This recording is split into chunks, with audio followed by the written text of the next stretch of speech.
Hello, everyone. Welcome. Happy Sunday. Happy stream day. It's been a couple weeks since I've streamed, and I'm very happy to be back. Now, before I forget, because actually I think my wonderful prof mentioned something. I think so. Maybe he didn't. Well, the audio sounds great, prof, but you were supposed to remind me something of something. And that is, I need to switch Wi-Fi real quick because I'm on the less strong, the weaker Wi-Fi. So let me take this banner off.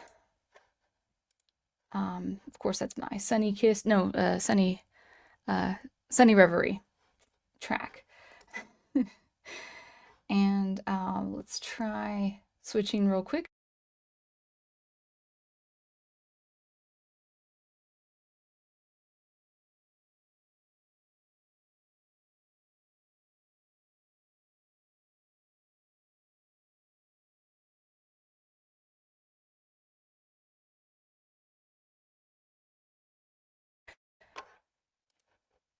All right, we should be good now. So hopefully the connection is much better. And I just realized, well, do we have audio now? Because I think we do.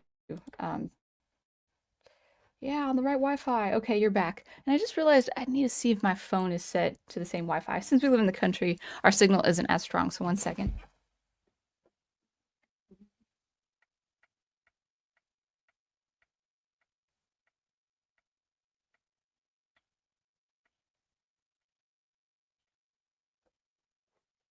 Okay.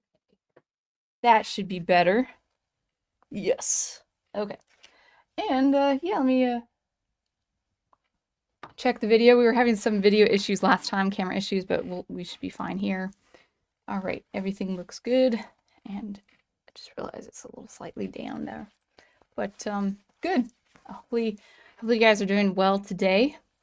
We're gonna be talking about art, and it's I don't think it's lengthy, but it could be.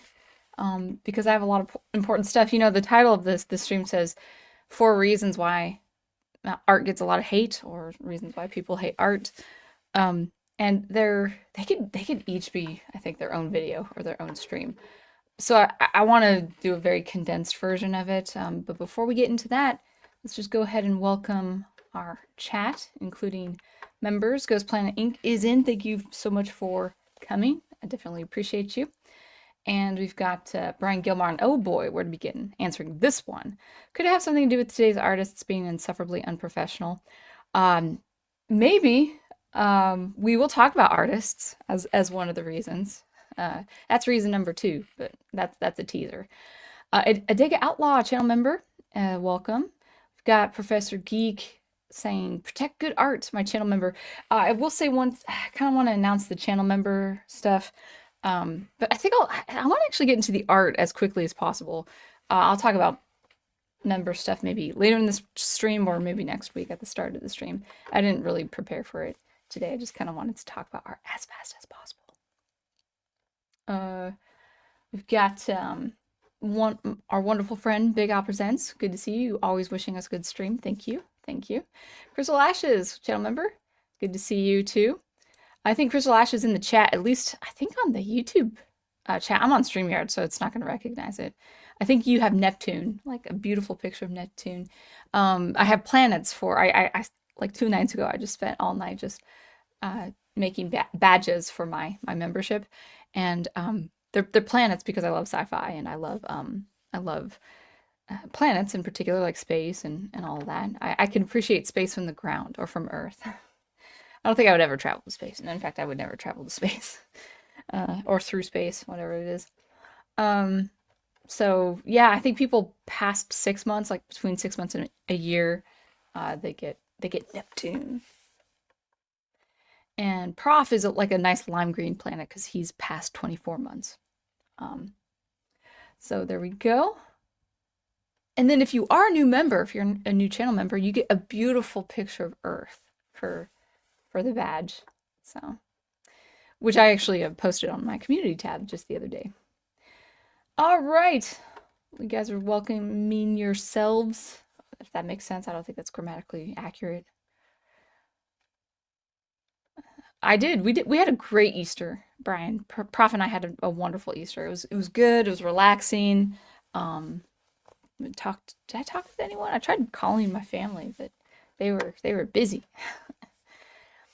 All right. Good to see you, Scorpio Pio. Noddle, greetings all. Good to see you. And I think that's everyone so far. So I think what we'll do is we'll get straight into this is my winter cup, but I'm drinking tea right now. I didn't have time to drink my tea right before, so it's right here. But we're getting into the season where you can't really drink tea without like fruit flies coming in, so that's not gonna be fun. It is getting too warm. All right. Okay, I think that's everyone. You guys are talking amongst yourselves, and I think we'll get right to it. So 4 reasons. I like to just bulldoze this all the way through because I have a lot to. I could either say it in a very condensed way, or I could extemporize, which I usually do. Is extemporize the right word? Is that and elaborate? Maybe I should say. So we'll talk about the art world. Oh, I went dim again. I don't like that. One second, just grabbing something here. We're going to be talking about the art world and, well, actually, no, not the art world. The art world is a big old factor of it, but we're just going to be talking about art because we're all legendary art defenders here. And, I think it's important to protect and preserve art, because it's getting assaulted on all sides now. You know how, okay, so you know how for the last 10 or so years we've been in a culture war? I think the culture war is really shifting to attacking art in general. There's so many things to talk about, but let's cut to the chase and let me give you 4 reasons why people hate art or why art gets a lot of hate. Now, the first reason actually is compartmentalized into 4 different categories. Those are not the 4 reasons. The first reason is just a very big reason. So my first reason has like 4 little subsections, 4 little bullet points, and then I'll go into the next reason. Actually, let me just lay out the reasons now, and then I'll go into the details of each reason. So 4 reasons why people hate art. 4 reasons why people tend to not like art, tend to just want to do away with art or not be involved in art. The first reason is the art world. The first reason is the art world, and I'm going to go into some length on talking about the art world. The second reason is the artists themselves. Not as big a reason, but I think it could factor in that people just want to give artists a wide berth for some understandable reasons. So the art world, artists themselves. The third reason is the misunderstanding of art, like what art is, what art does for us, and the main misunderstanding is that people can't, they think they can't grasp art. That's the third reason.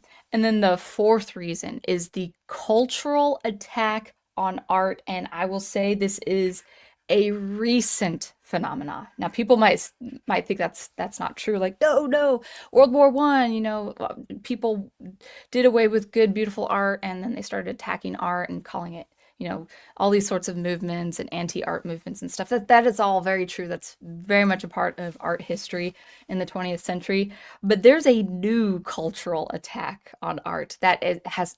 I swear, I don't think it's surfaced until like as recent as 3 years ago. It's a new phenomena. It's a phenomenon. It's something new, and it's really, really important to discuss. I've discussed it at length in different ways, and we'll recapitulate it right here or recap it. It's a common theme in my channel. So as we'll say before, the first reason is the art world. Why people hate art, or they may hate art, is the art world itself. It's very confusing. It's very divisive in a number of ways. The second reason, the artists.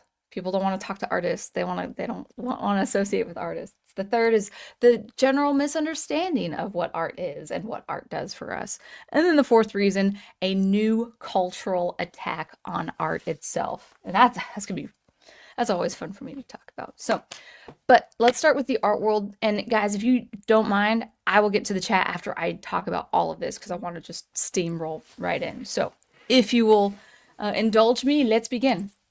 So reason number 1, the art world.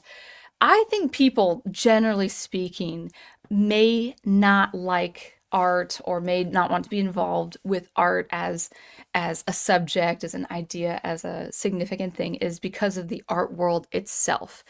Now, the art world does I'll just start it with this. I was listening to this wonderful YouTuber. He's an artist. He's a professional artist. He makes art. He makes very good art, and he sells a lot of his art. And his channel name is his name. His name is Tim Parker, and I think he's a Canadian artist. He's a painter, and he's got some really interesting ideas about the art world, and he's a visual artist. You know, I'm a musician and a composer, so I really like hearing it from an actual visual artist's perspective and someone who makes good art but also sells it as well. And he talks about the art world in four different ways in what he calls villages, because the art world is comprised of very different places, arenas, schools of thought. And I think it's really, really important to make these different distinctions so people can understand where all sorts of artists are coming from. So the art world is pretty uh, expansive. It's fairly divisive, and we're going to go straight into these little categories. Now, these little villages, they're not little. Tim Parker talks about. He's in one of these villages, and he encourages people to identify which village you belong to. Therefore, you can be very successful with art. So the first village is the corporation. I hate how dim I am. Sorry, I like light. Um, uh, the first village of this art world is the corporation, or the corporate use of art. So if you want to make money doing art, maybe let's say you're an illustrator or a graphic designer and you do a lot of illustrations for children's books, book covers, advertising, uh, merchandise, or maybe you know how to do logos and you set up a service and give people different logos. So that's the corporate face of the art world, where you're making you're making art strictly for the corporation or the companies. It's not so much that the art is on its own, it stands on its own as its separate thing. It's kind of like me if I were to compose music to license to a podcaster or to a podcast or to a company, and their commercial, like Nissan, for instance. Maybe Nissan comes to me and says, we'd like for you to do an electronic track for your or for our ad rather, and that music is for that specific purpose, the corporation. And I think that's fine if you're very honest that that is exactly what you want to do. So as I've made the claim, I used to think would want to do sound design or music for video games. I'm not totally excluding it all the way, but it's like I just like making music. I like making original music and selling original music. It's my cup of tea. It's my thing. It's not to say I would ever say, like, I would never accept a video game composer job if approached and if the project looked really good, but it's just not my personal pursuit. And so artists really need to understand, if they want to make money doing art in that very, very specific arena, that is the corporate world. So that's the first village, the corporate world. You make your art for the company, for the advertising, very, very specifically. The second village is the art auction houses, the really highly wealthy, highly affluent, highly sophisticated places where art is auctioned. Now, it doesn't matter if the artist is dead or alive, is famous or not famous, is an absolute master or a mediocre artist.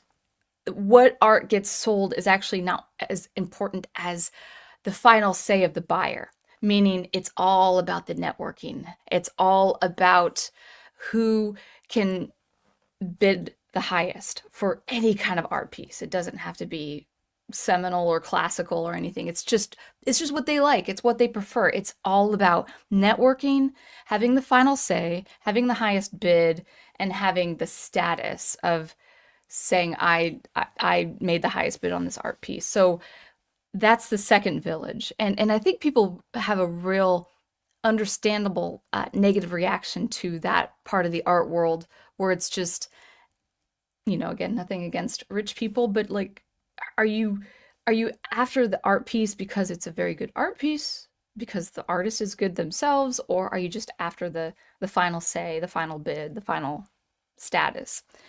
And so that's the second village that Tim Parker was talking about with the art world. It doesn't matter what the art piece is; it's just all about the highest bid, and that's its own discovery. Like I don't think I will ever go so deep into that world to understand it. But of course, what comes with the auctions is it could be things like fraud or scandals or anything like that. So there's obviously it is warranted in that area that there could be some misbehavior with the art auction houses, but it's people having the highest dollar amount, placing the highest dollar amount, no matter what the art piece is. It could, as I said before, it could be objectively a wonderful art piece, or it could be only the highest bid because it's a very famous person who did it, in the history or whatever the case is. So that's the second village of the art world. It's all about the highest bidder. The third, and dare I say, notorious village is the public funded venues. And it's not saying that like every single venue that's public funded houses the worst kind of art, but public funded venues do have a reputation of cultivating all the art movements of the 20th century. And what does that look like? As I've said again and again, it's all about pushing the post-structuralist, the postmodernist tendencies. Like, art could be just random words sprawled out on the floor, or it could just be, a fluorescent light bulb, or whatever the case is. A lot of these public funded or government funded venues can typically they really do house very bad art pieces. That's not to say like museums that are definitely funded by the public or at least supported by patrons or like a patronage. I've been to beautiful, absolutely beautiful art museums that have wonderful exhibits. Looking at you, Milwaukee, Wisconsin, because your art museum is really nice. I hope it's stayed nice. Now, Milwaukee Art Museum will house the contemporary, and dare I say, will house the postmodern, but they'll also house like ancient Japanese dynasty art, the old Renaissance. They'll have a Renaissance section. So I want to be fair with museums. Now, I don't really know how funding goes into museums, whether it's public funding, patronage funding, probably a combination of both. I'm sure a lot of donations from very wealthy people wanting to preserve the arts. That's a huge factor. But in the 1960s and 70s, they would have like these warehouses or these unused clinics or whatever that would mostly house art pieces that are not masterfully done. There's no skill in it. It's more to serve as a mode of personal expression or personal commentary on how society is bad and how just all these like political social commentaries with these art pieces. So the public funded venues are the third part of the art world, and this is where postmodernism, for instance, is the absolute dominant force. It's been that way for decades. Really, it's been that way for 100 years if you want to go as far back as Marcel Duchamp and his contemporaries. So that's the third village, and then the fourth village is the art business model, which I think is the healthiest. And this is the village that this painter, this Canadian, I think he's Canadian, this painter, Tim Parker, he loves the process of what he does. He loves his painting. He loves working in his signature style. And people love his art to where he can always up the price of his art because it's so on demand. Now, it's not to say he's after the business. His art, as I've heard him say, always comes first and the business follows. And so that's the village he's in. That's the fourth village. Now, why do I talk about the art world in general? Well, I want to say that people you guys feel free to comment because your experience may be different. But in my experience in college, in the liberal arts setting, in busking for violin in the cafeteria, like just my experience as a young adult in the artistic or art world experience, uh, normal people, dare I say normies, they have just a general negative reaction to art because of village number 2 and 3. So 2 and 3 were the art auction houses of the uber wealthy. The highest bid is the most important thing, not the art piece itself. It could be. Sometimes it could be. I want to be fair, but generally speaking, it's just how much money can I buy, can this piece sell for, or who could be the highest bidder. So that's number 2, and then number 3 is the public funded venues, at least from what I understand, is predominantly contemporary art, predominantly 20th century, predominantly modern and postmodern. It's not to say that's the case with everything. I want to be very clear, but my whole point in saying that is that people generally have a negative attitude toward the uber wealthy placing the highest bid, and also toward postmodernism. So that part of the society, gosh, I look so dim. Maybe I look better to you guys, but I look so dim there. There's also the case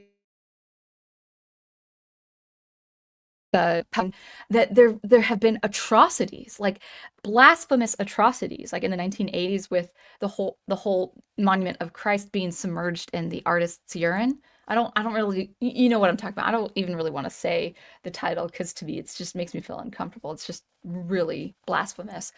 But government funding, public funding has gone into art like that. And so I think people in general, it makes sense that if they don't know about the positive side or the healthier, more cultivated villages of the art world, if they don't know that side, they can easily say, well, I don't like art because the art societies are corrupt, which can be true, and they're pervasive and they're dominating the whole artistic space. So why bother with art in general? It's just about, people being hoity-toity and corrupt and in themselves and expressing their contempt for society. It's so true. But where Tim Parker says is, if you're in, for instance, the village that he's in, meaning loving to produce art and seeing how so many people love his art, you don't have to bother with the other villages. You don't have to bother with feeling like you have to slave away.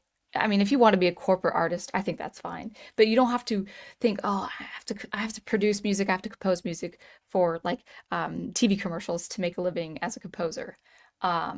Like if you don't want to do that, you don't have to. That's the beautiful thing. You do not have to see if you can get your art in these highly affluent auction houses and these space, the kind of the more contemptible spaces, if you think that is not a good way to view art. So all in a nutshell, these villages of the art world, the corporate, the art auction houses, and then also the public funding areas that house postmodern and modern and contemporary works that might stick it to the traditional art, that's a part of the art world. It is true. It's part of art history. It is true. But if you don't want to be a part of that, you can also look at healthier examples. Well, I say maybe that's being subjective on my part. But good, positive, inspirational examples of art. Producing the art you love, protecting the art you love, buying the art you love, supporting the art you love. That's actually been a theme of my channel, is to preserve and protect and produce the art you like. So the art world is, I think, very much one reason why people just tend to hate art or want to not bother with art, because of the negative, pervasive cultural things about commentary on art or what art should be. So we can talk about that at length, but I think I will move on to reason number 2. I thought I said that quite well, quite quickly. Reason number two. So reason number one was the art world. People generally have a negative idea of what the art world is or has been. Reason number two is the artists themselves.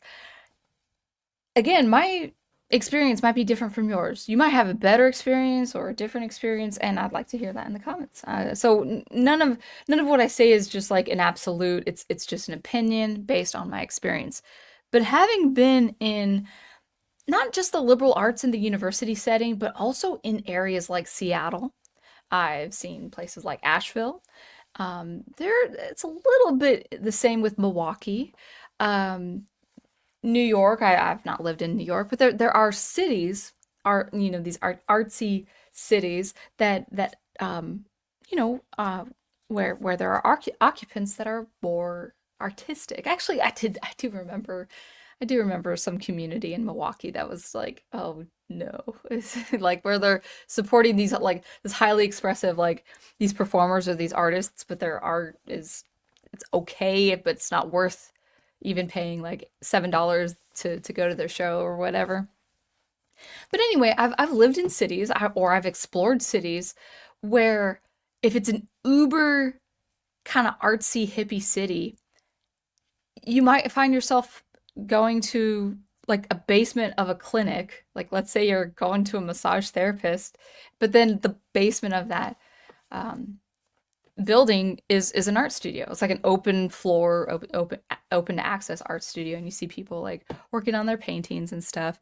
And it's been my experience with such places and such people that they're not social or they don't have decorum. Let's say they don't have basic social polite skills. And more than that, though, they're also very into themselves. They're very egotistical and they're very narcissistic. Now, it is true. I will say right out, some people have ego when they have when they are artists. I tend to not care about that. Now, I'm not condoning being egotistical and snobbish and all that, but like from my own experience, having lived in Seattle, I that's just par for the course. If you're in the music community or if you're in the artistic community or especially the university community or artists in residence, they just have an egotism about them. Like, some ego can be very healthy, some can be kind of unhealthy, a little bit negative, and and that to me is like water off a duck's back. I don't think about it. I don't take it personally. I just like, oh, you're just that way. And so if you see like artists who are YouTubers, for instance, and people rub you the wrong way because YouTube is a different sphere from the real world in that way, I'm just like, that person's just an artist. Like I'm used to that kind of stuff. Again, I don't condone that behavior, but just that's just my opinion. But this is true though. This is true of my experience, might be true of your experience. Artists suffer from being too inward, too into themselves, too artsy. Like they want to identify as being an artist. You're totally fine to say you're an artist. I'm gonna say I'm a composer because it's cueing the listener. I compose music. That's what I do. But I don't put my art above everything else. Like I don't sacrifice good godly relationships. I don't sacrifice my religion and my faith. I want to be a good, decent human being as well as a good artist. But I won't put my art above everything else because like the art is supposed to serve me. It's supposed to be let me this might be an abstract example, but it was the thing I was thinking about on my walk today when I was rehashing the notes inside my head. um have you ever seen like let's say you see an art studio and you see an art piece that you're like, yeah, I could see someone like that doing that, and then compare it to like an Italian artist of the Baroque century. Is like, how in the world did that art piece come from one man? Like Michelangelo or Caravaggio, I think is his name. Is like, how did this one man paint this? How did they do it? Especially in the Baroque era. It's like, oh my gosh, this came from one person. What does that signify? It's like, I don't have to be great. I don't have to be a great person. I want my works to be great. I want my works to speak for themselves. I want my works to transcend my individuality. I don't even think that's the right word. Like yes, it's from me. I was inspired to make it, but it goes beyond me. Whereas I see some of these artists, they're so into themselves, but they also produce, it's not to say their art is bad. It's like, yeah, I could see you doing it. I don't know if that makes sense to you, but like the art is just them and it doesn't really go beyond them, you know? The personality, the egotism, the narcissism, their art is just contained. Yeah, it's separate to their body and it's separate from their mind. It's a tangible experience, but it doesn't go past them because they don't go past themselves. It like their art is theirs, you know? Whereas I do believe the art can originate from an individual, but then go beyond the individual in many, many different ways. I'm not saying the artist doesn't matter, but I do believe that the emphasis of greatness should be put into the work itself. And then the artist should just not be so invested in, "Oh, this is me, this is my expression." It's like, sure, if the viewer sees that and that was your objective, fine, whatever. But I would always want my stories and maybe someday my music, depending on how far I take it, would go beyond me, you know? So that's the first, that was this abstract idea I had while walking around the property. I was like, yeah, I think artists are so, this is a stereotype, but it's an understandable stereotype. Like, have you ever seen like an artist like dress the part? Like, driving my car and stuff, getting some groceries, that I've been a musician for like 30 years, that I've been into music and for 30 years. I compose and release electronic music. I'm trying this year to write more sci-fi stories to publish. No one would think that. They just think, oh, she's just a girl getting groceries or whatever. Whereas at least in Seattle, it was such a common thing in Seattle in the university area, especially like artists should just dress their parts. Like their apartments look like they were artists. The way they dressed, you know. And I think people in general give that kind of person a wide berth because of that kind of behavior, because of that kind of mindset. And I really think artists can be very imaginative, very expressive. They could do wonderful things in their art. They don't need to be so into themselves. Like, be a good husband, be a good mother, be a good sister, be a good friend, be a good parishioner. I mean, just, or be a good teacher. Like, just be a good person, and then let your art take its course and go beyond you. You know, that's at least my opinion. You can disagree with that, but I think why people generally don't prefer art or prefer to be involved in art is the personality, the persona of the artiste. I am an artiste. And it's it's very off-putting, if you've seen it yourself. So that's the second reason. So the first reason was the art world and its different villages. The second reason is the artists themselves. Just be personable, just be good-natured, be kind, just be loving, be a good person as if you weren't an artist. Like just like that's you, but then this is you here who you're a really nice person. So that's what I have to say. All right, reason number three, the misunderstanding of art. This is important. I think people tend to not want to be involved in art, like, especially if you're not an artist. Sure. There. I don't know what's wrong with my lighting. I know. I keep beating that bush. But I think in general, the reason why people don't like art or don't want to be involved with art or maybe even hate art is because they have this misunderstanding of art that I think is really kind of unfortunate. And the misunderstanding is they misunderstand what art is and what art does for people.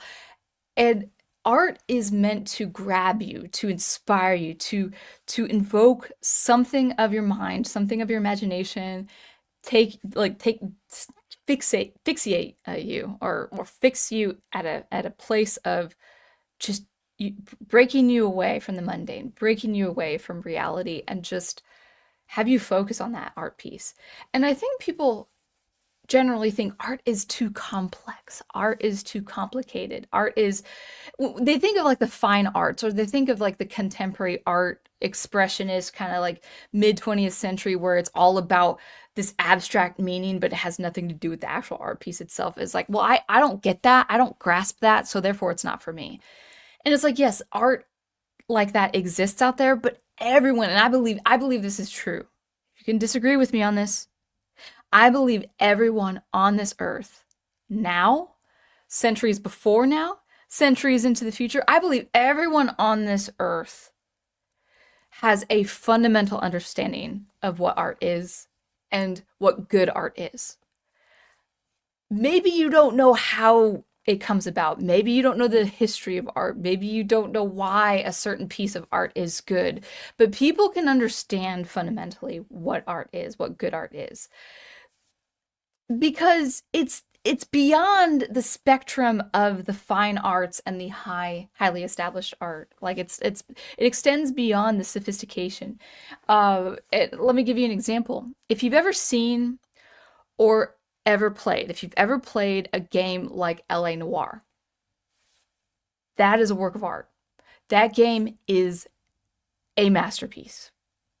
You've got the setting, you've got the graphics, you've got the color, you've got this beautiful interplay, like it's out of a play, of dialogue, of narrative, of story, of characters, of acting, of vocal acting, but also almost physical acting, because the characters in that game are based on the actual voice actors, like the facial construction, the mannerisms. So there's acting in that game. I mean, this is a masterfully done game. The music is phenomenal. The immersive experience of being in 1940s LA is all there. The cultural tensions, the racial tensions, that the experience, yes, it's a simulation of the actual 1940s America, but it's there. It's a beautiful representation. It's a good story with a good sad ending because it's noir. And you've got all of these, the multifaceted experience of this art form that is the game, complementing the gameplay, which is the game developer's objective for the buyer. The video game is an art form. Yes, gameplay is the most important thing, but if you can complement that gameplay with sound, set work, dialogue, acting, music, it can be an art piece. It can be a masterpiece. LA Noire is a masterpiece.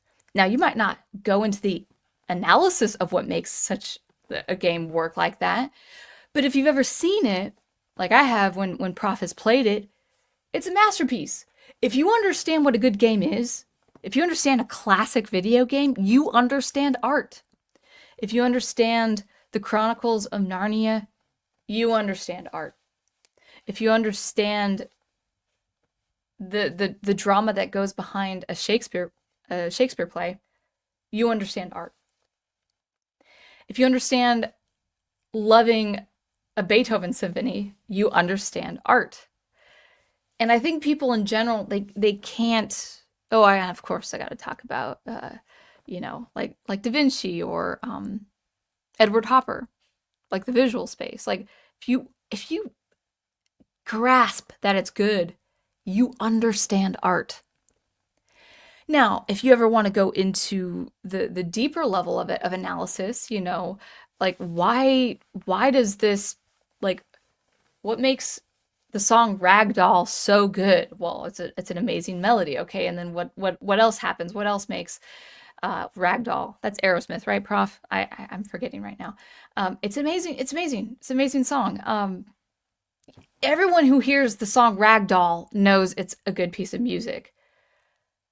Then you can go into what makes it good. Then you talk about structure. Then you talk about melody, and then harmony and transition. Then you can understand why it's a good song. Then you can understand what makes a certain art piece work. but you don't have to understand that it's good.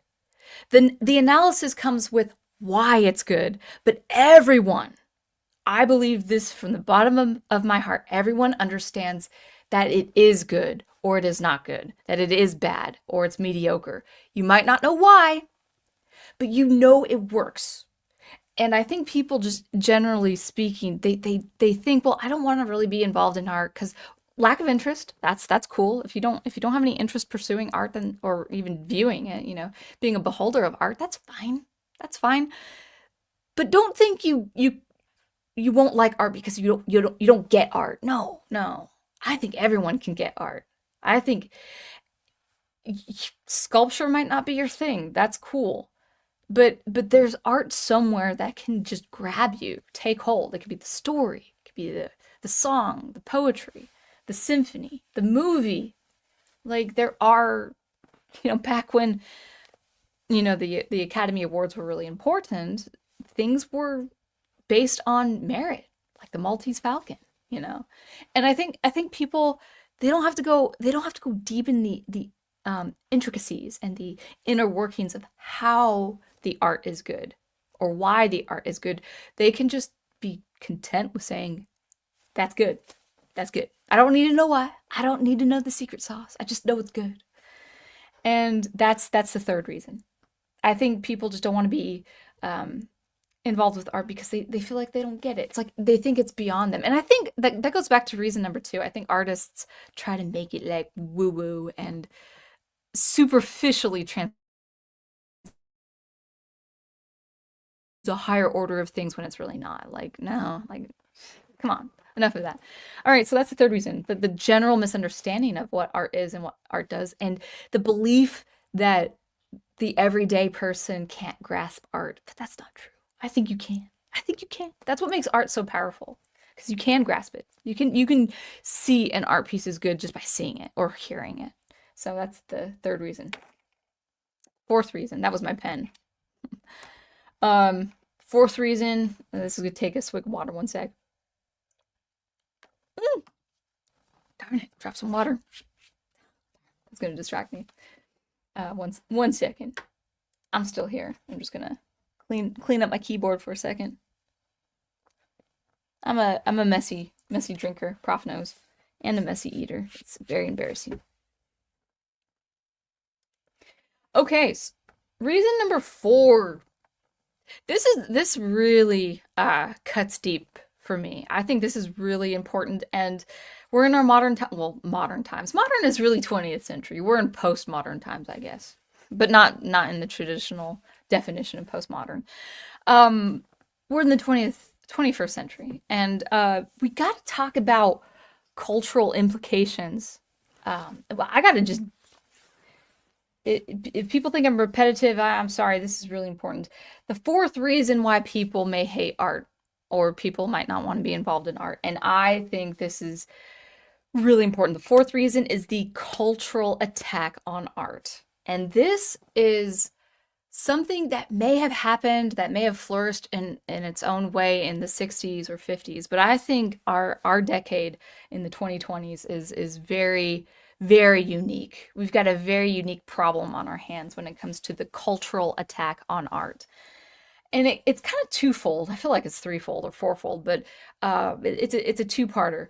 The cultural attack on art. Now, real quick, I gotta put the political spectrum in place here. Yeah, I don't really like talking about politics, but politics really can get in the way of culture and art. And when it does, I've got to talk about it. So on the one side of the spectrum, is this your left? Yeah, because this is my right. On one side of the spectrum, you have the left and liberal that really dominated the postmodern space of the 50s, 60s, 70s, and 80s. And then we got into things like woke ideology and social justice and stuff like that. And postmodern, that was the area of art that the left just festered in. And we need to bring that always to the front and center when it comes to art history, specifically with the political and social implications. So the left have it there, and they ought to be criticized. But now today, in the decades of 2020, I am going to, I know it's uncomfortable, I I'm gonna criticize the conservatives. I identify in probably the traditional way. I don't know, the conservative way.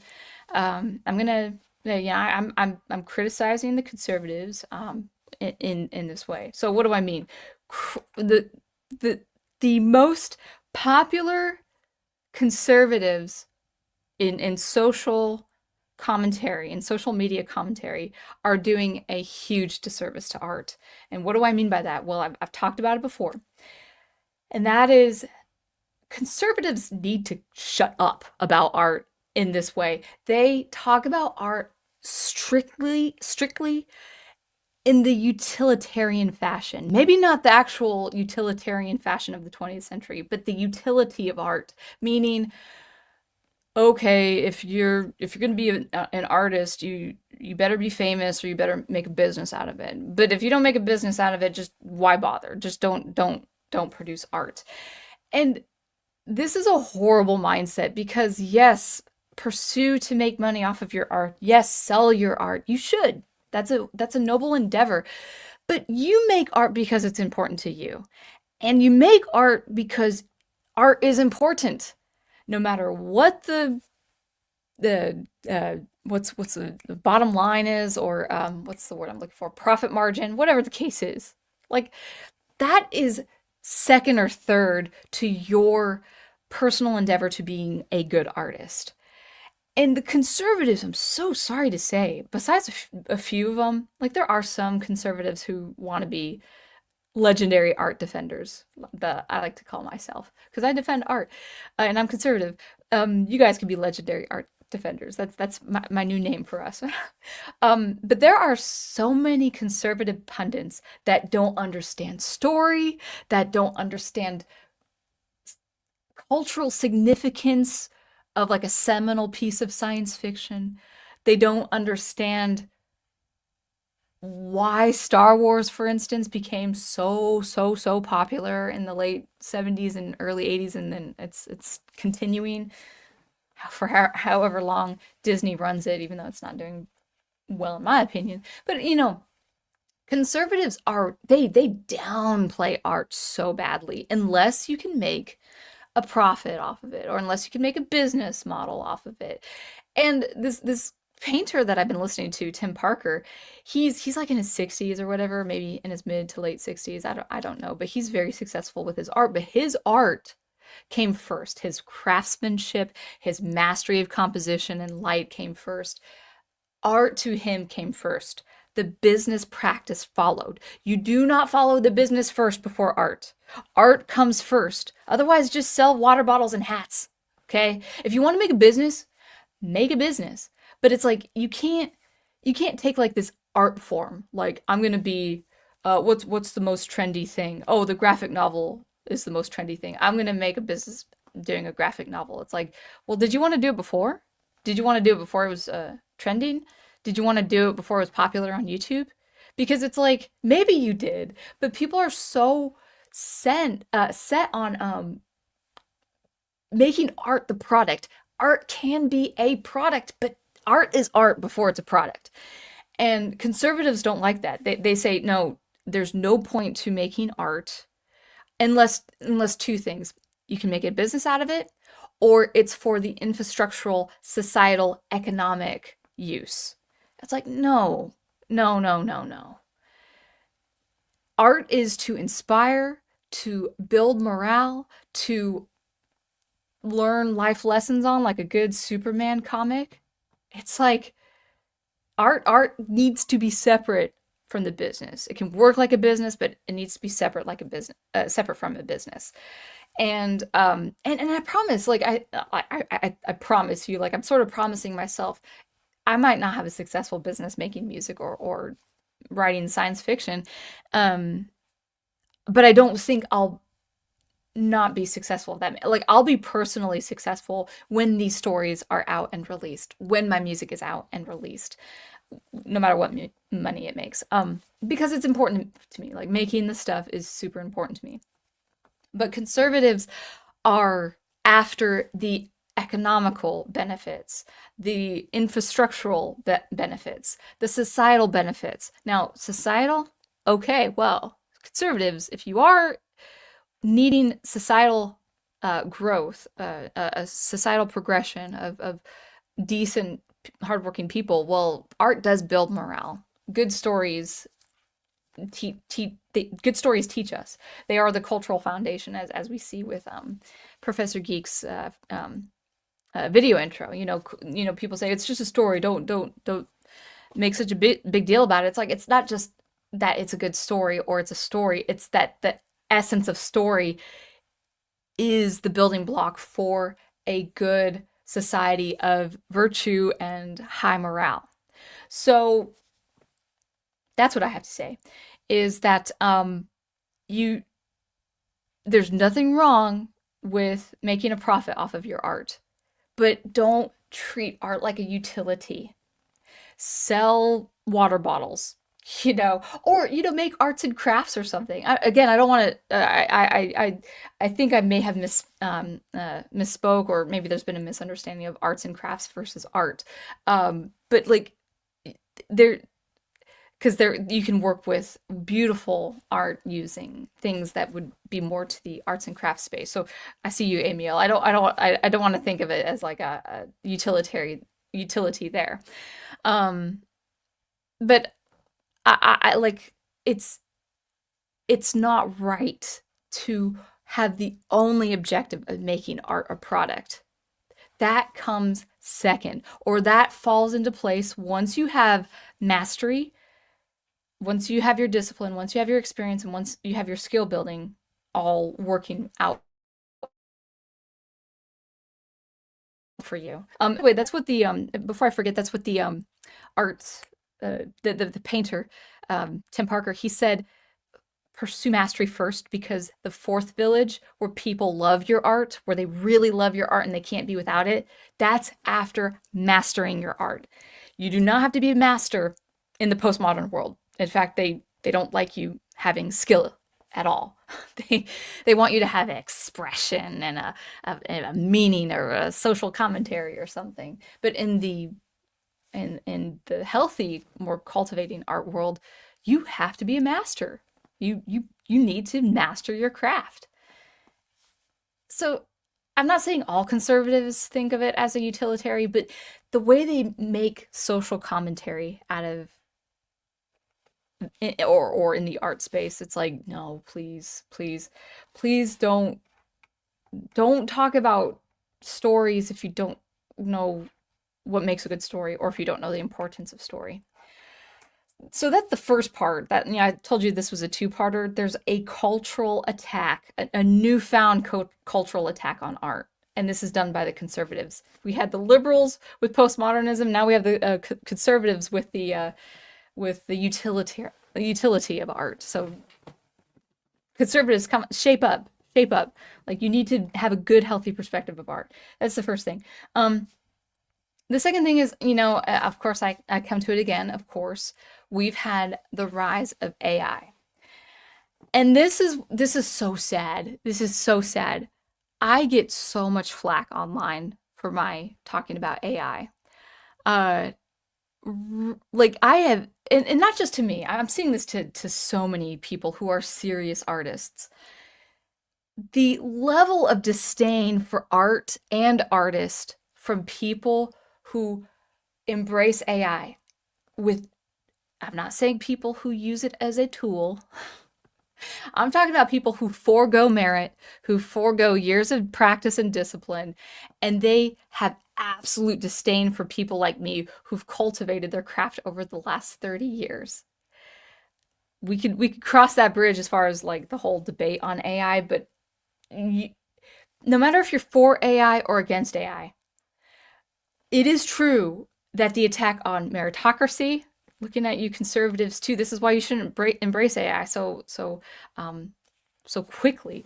The attack on merit, the attack on discipline, the attack on traditional instruction, the attack on practice, and the attack on craftsmanship and inspiration, like true human inspiration, imagination. I have not seen disdain from any other time period when it comes to art and artists because of the rise of AI.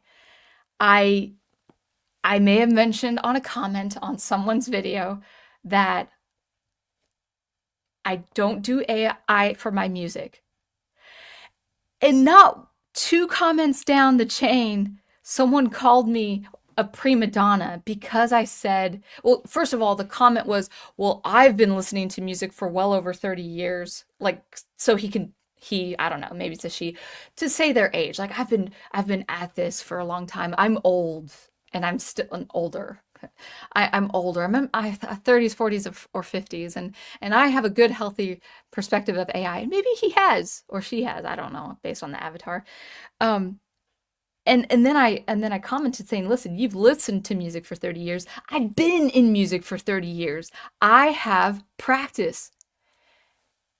And where did it lead me? Well, I was called an egotistical prima donna just for having practiced music for 30 years. And I know that's not the only person out there on the online space who thinks that way. Like, you think you're better than us because you've practiced music for 30 years and you've kept to it for 30 years. I'm like, I'm not better than you as a person, but don't call me a prima donna because you can't take that I may have a level of merit because I've practiced it for so long, you know? And so because of the rise of AI, people are going hard against art and hard against artists who've been at their craft. They hate them, they insult them, they want to do away with them, they want to make artists and art irrelevant, even though they say, no, we're embracing a new tier of art. We're not getting rid of artists and stuff. And maybe that's true. Maybe some people who are for AI are actually very well-meaning. But the rise of AI has also, like, with parallel motion, has also driven the rise of absolute hate and disdain for art. So that's a new cultural phenomena, and it needs to be criticized. So the utility of art, meaning like, oh, you're not making money off of it, or it's not helping society, which I think art does help society. Oh, it's not helping the infrastructure or the economy.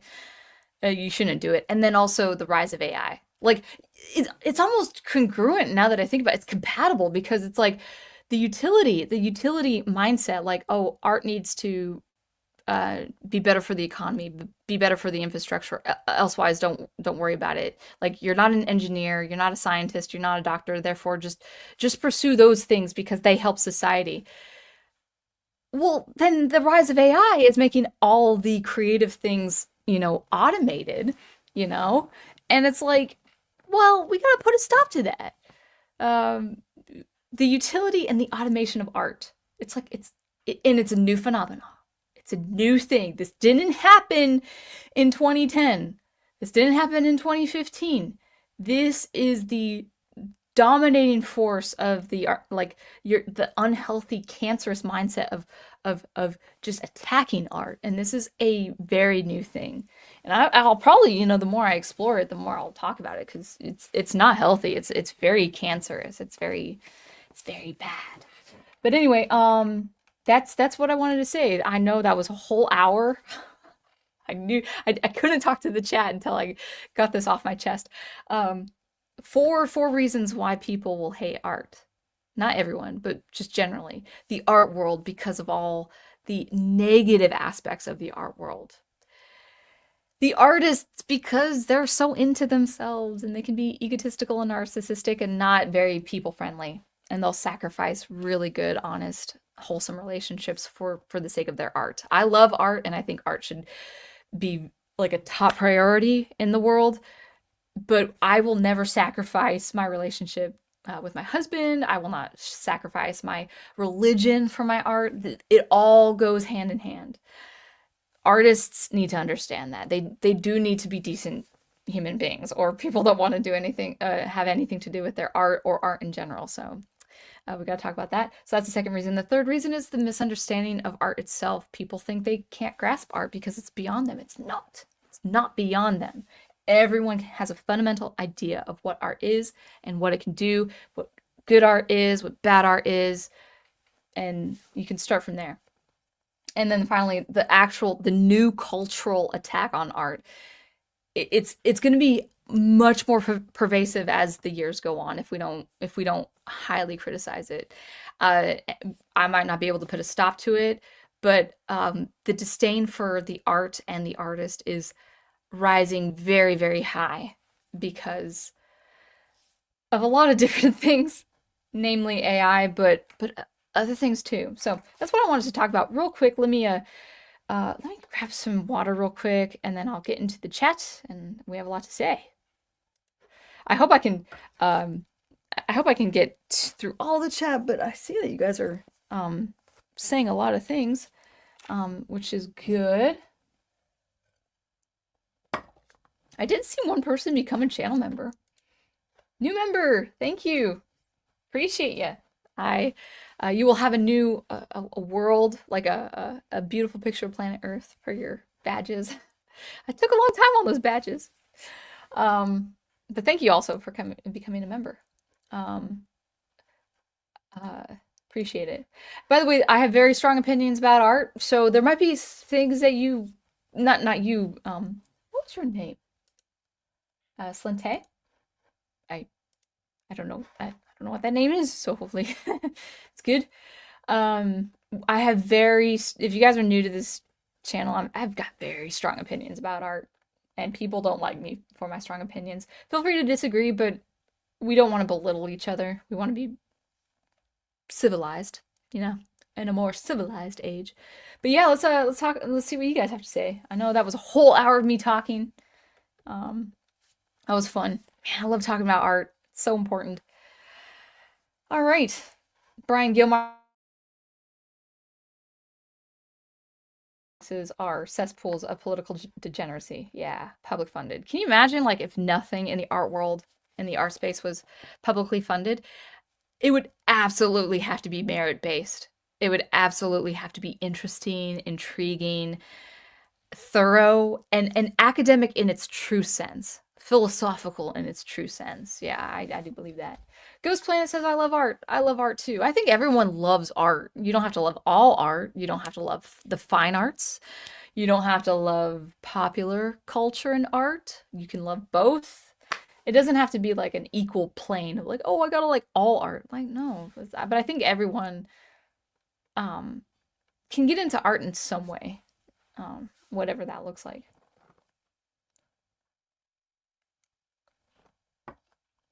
Hello, Eldritch fan.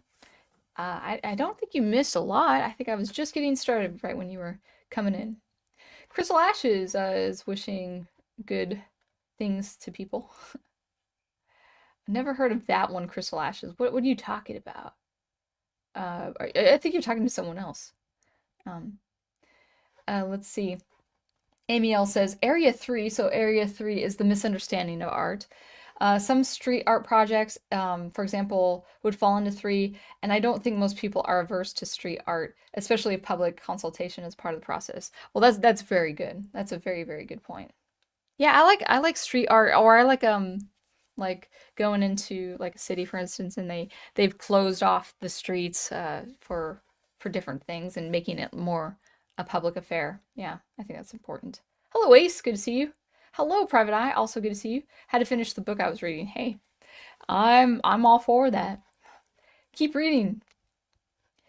Amy L brings up the point. Many books are actually also partly government funded. Not sure if this is uncommon in the States, but it's pretty common here in Canada. I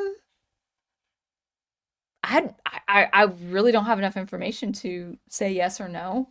My assumption is not, unless it's more education related, but that might be something to look into. I know there's a lot of academic works that are just bull.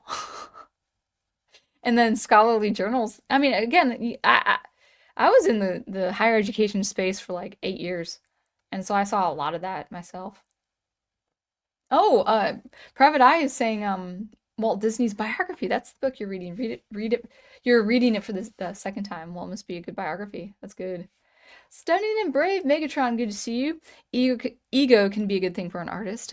Keeps you motivated and driven, so long as you aren't negatively egotistical. Yeah, I think there's a healthy ego. You have to have good self-esteem, You have to have confidence. Now, I will say, I think you can have confidence when you understand you are talented. And yes, talent is a factor. Even the most talented artists I've seen say they're not talented. And it's like, come on. Now, how you get better is not talent alone, it's talent in congruence with um, skill building, with discipline, with practice. Um, I'll just say right out of the gate, as a music teacher, you can divide, like, let's say I've seen 5-year-olds who are just naturally talented when it comes to holding the violin. And it's an awkward position, especially the first day. Or holding the bow. I'm like, wow, you got it. Wow. And I've seen 5-year-olds who have zero talent when it comes to that. They're both the first day. Some people are natural at something than other things. And it exists. It might not be fair. You might have little talent and cultivate it to some really good artistic thing, but talent is a factor, whether people like it or not. It is a factor. I've had musical sensibility since I was like in diapers. I could sing a song completely on pitch, and I could harmonize at 4 years old. Of course, I cultivated it, but like, my sister and I, when we were 9 years old, we were playing Super Mario Brothers 2, and we would sing the bass line and the harmony, and we would improvise with the melody. We'd always be playing and then just singing, and we would have very complicated harmony.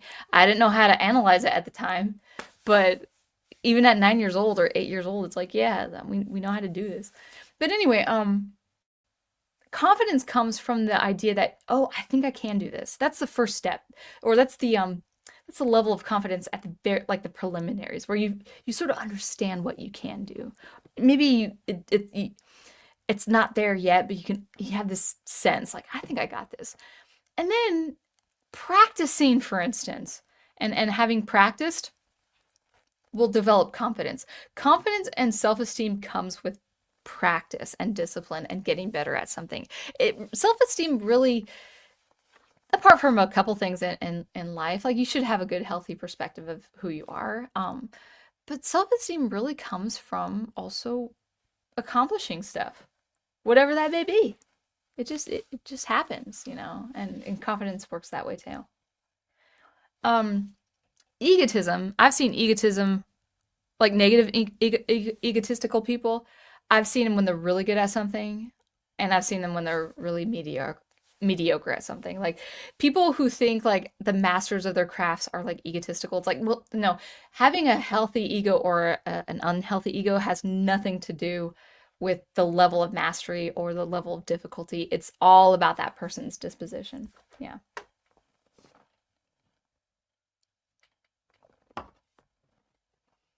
Uh, yes, those types are very egotistical, said Brian. And that ego is their greatest weakness. Yeah. Let's see. Yeah, zero. Brian Gilmartin also mentions zero self-awareness. I think artists ought to have self-awareness. I think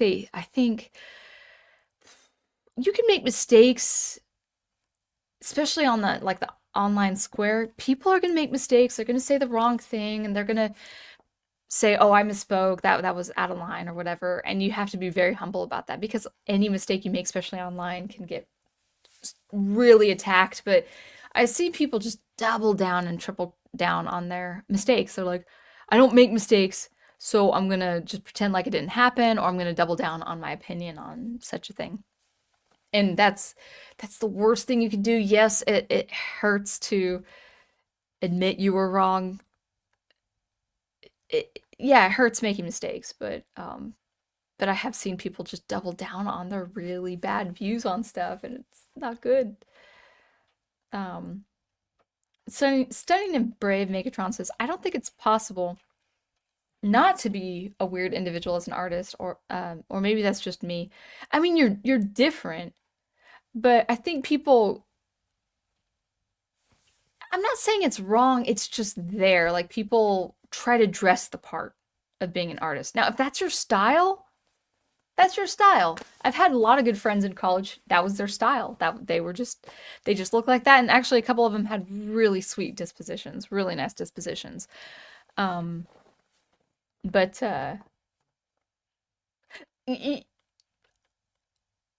I'll give you this, Megatron. I think there's a little bit of truth to this because like I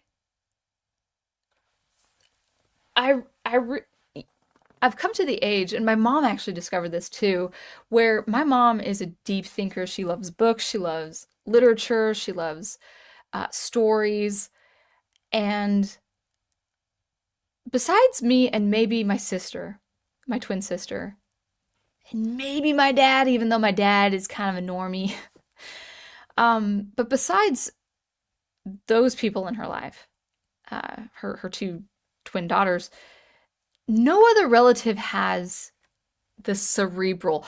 I have got doctors and nurses in my family. That means they're smart. They passed medical school. But when I say cerebral, I mean the philosophical, I mean the storytelling, I mean like the mythos of stuff. Like the mythos behind someone like C.S. Lewis and his literature and Tolkien with his literature, or the mythos behind Star Wars. My mom never got into Star Wars besides the original trilogy, and that's probably for the best because that's really all you need. Of course, you have the EU and stuff. But she loves Star Wars, but she's only seen the original. She never even seen the had seen the prequel. She's like, oh, I just remember loving the originals, and that's all. That's all the Star Wars she needs. That's a sidebar. But a few years back, we were on the phone, and even though we come from a family of doctors and nurses and really there's her sister was a public school educator for the longest time. They just talk about family stuff, or they just talk about the news, or they just talk about their kids' soccer game, their kids' dance concert, or whatever. And then they move on to the next thing. They don't really, as far as conversation is concerned, they never really got deep, like deep in conversation. One thing I love about my parents is, yeah, in some ways they are normies, but they are very deep thinkers. Both my mom and my dad are very deep thinkers, and we can go hours on the phone and get very spiritual, religious, artistic, like what have you. But apart from that, well, I have an uncle who's like that too. Um, but our the rest of our relatives, it's just family stuff. It's just mundane stuff. It's just schedules. It's just school. It's just different things. And my mom struggled with that for a long time until she reached an age where she's like, you know what? I just love being with my family. And I don't have to think deeply with other people. I took that to heart because, first of all, my husband is a deep thinker and we talk about deep stuff. But I personally don't feel like I have to find people of my ilk. Like, I gotta talk about art. Like I have my YouTube channel for that. I have you guys to talk when it comes to that. And I think that's really important where you're an artist. You as an artist, you most likely won't fit in a lot of circles. And I think it's okay to be okay with that. You don't need to be antagonistic. Like people could be like, "Oh, I'm different." It's like, okay, be different, but just be a decent human being. So yeah, my imagination is very different. It's very unique. I think I used this example, at least Prof and I talked about this, but like how people, especially when they're young, they just want to travel the world, and there is nothing wrong with that. There would be places I would love to see East Asian architecture of Japan, of like the dynasty cultures. I mean, I would love to see that. We're just not in a position in our lives where we can travel, and that's fine. I don't need to travel though. One, we have the online where we have pictures and I can have an imagination there. Yes, it's not the same as actually being there in person. I understand that. But my imagination is like to the nth degree. Like I'm so absorbed in my thought process, whether it's for my stories, whether it's for my music, whether it's for commentary like art, whether it's reading fiction or nonfiction, whatever TV show I'm watching. My imagination is like portals and portals of the cosmos. And I'm not trying to place myself up on a higher tier. It's just I have no need to get something tangible. I have complete fulfillment in my own imagination, in my own thought process. Now, people might think that's really egotistical or that's solipsistic, like you're in your own world. It's like, yeah, because I've daydreamed forever.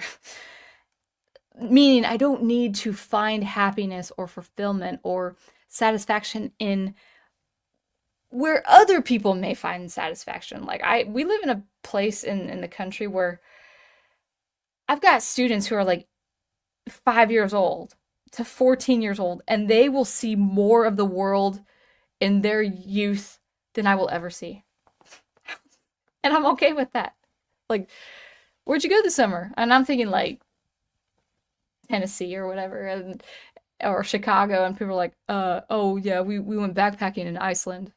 I was like, cool. I've got this 5-year-old going to Italy this summer. I teach a vocal student who's just been to Ghana. It's like, wow, you guys are they are more well-rounded than I could ever be because they travel the world.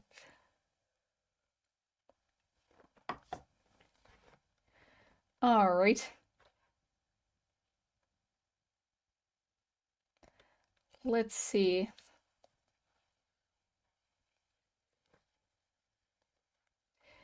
Um, Amy L says it's not just fine art either. This would be true also for some types of craft artists as well. Yeah, you have definitely your foot in that world. I know next to nothing about that world. And that's not to downplay what that is or disparage against it. Not at all. I have no information about that. So you'd have probably very interesting commentary to talking about that.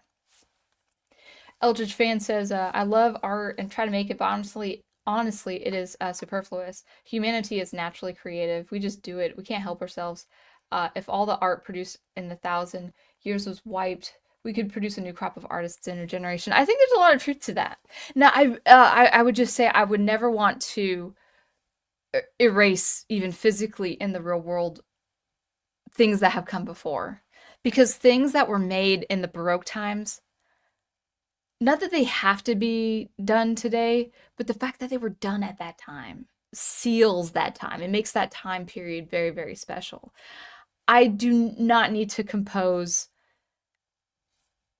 a cantata like Bach, for instance. I don't need to. We've got Bach for that. Even if I could, even if I endeavored to, I just don't need to because Bach did it when he did it. So I think having these milestones and these seminal art pieces scattered around all across time, I think is important. The electronic music that I make today couldn't have been done 60 years ago. The electronic music I make today is going to be probably, uh, it will probably most likely sound like the time I live in. The stories I write, well, except for my Secondhand Sunset, which kind of can come out of the 1950s a little bit, is really for this day and age. It's not meant to sound like pulp fiction or atomic punk sci-fi. That was perfect in its time. Although I really would like I'm very reminiscent of old sci-fi art and stories, just because of what they are. Although my science fiction will not sound like it was written in the 1970s. It just won't. And that's okay because I'm not living in the 1970s. Right. LA Noir is epic. It's wonderful. Brian Gilmartin says certain things about art can be complicated. Perspective, for example, can be very easy to mess up if you're not careful. Yep, for sure.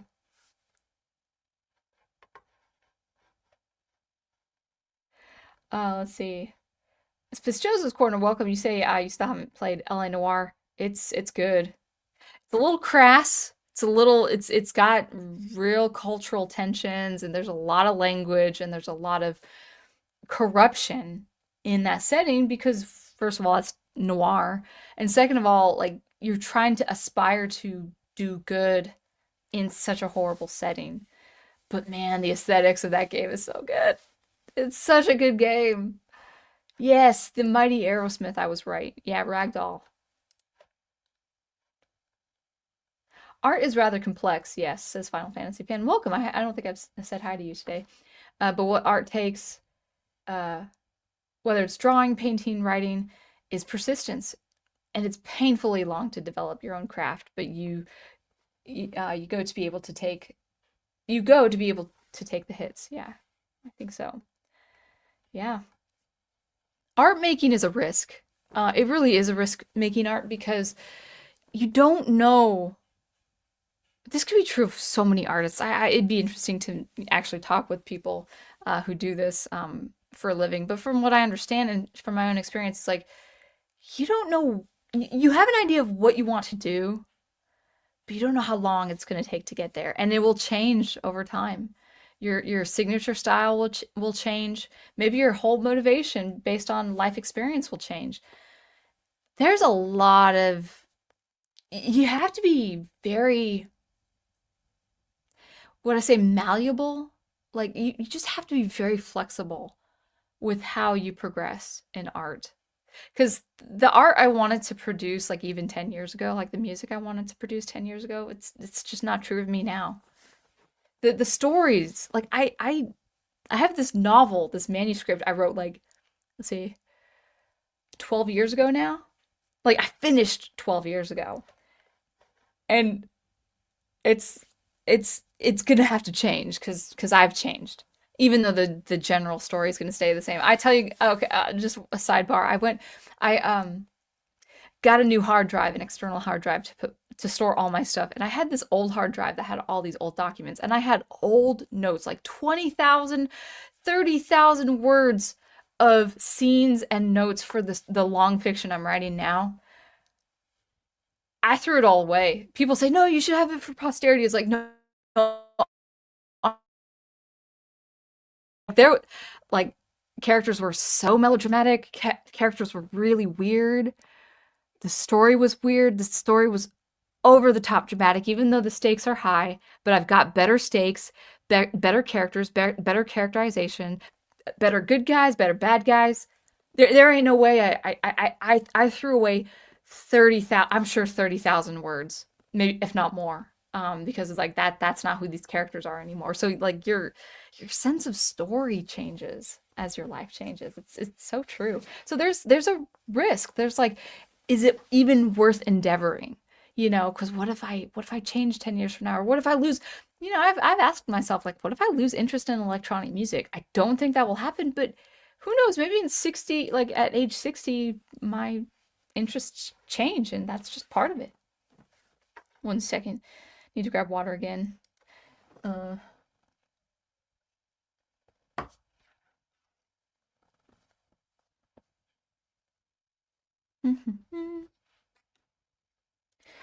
I gotta stretch. Let's see.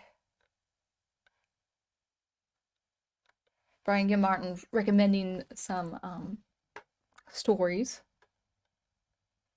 video game stories. Emil says, social justice really was originally a Christian term, Roman Catholic. Yeah, I think priests and bishops tentatively say now social justice because of the colloquial implications, which is unfortunate. Ghost Planet says, I'm conservative. I love music, anime, classic comics, all three art forms, and I appreciate Greek mythology. Yeah, good. Good. Brian Gilmar says, for example, conservatives have no freaking clue how heroes and heroines work on the cultural level, including how they inspire us to be better. Yeah, I can't say this of all conservatives. Man, I just see it like, oh my gosh. And poor Star Wars, man. We always got to talk about good Star Wars. Professor Geek's always going to talk about the EU because, like, the EU is not perfect, but there are so many good stories in the EU that really are essentially Star Wars, like in essence, Star Wars. Yeah. Brian Gilmartin continues, they also have the problem of assuming that any art that doesn't persist in the most mundane dog water is something that is made for children and only children. Yeah, I didn't that's also one factor I've seen. Um, yeah. Uh, that expression you say over skill, Brian continues, thing is odd, considering that you need skill to even having that expression. Okay, so let me pull this up. In the postmodern art world, you don't need skill. You as long as you have your idea, you can you can execute it in the most rudimentary way, the most basic way, and it will be considered, if the expression or the idea is good enough in that field, in that artistic arena, you will be an artist. Yeah. My bat signal always goes off when I hear AI art. Yeah. Yeah, so true. So true.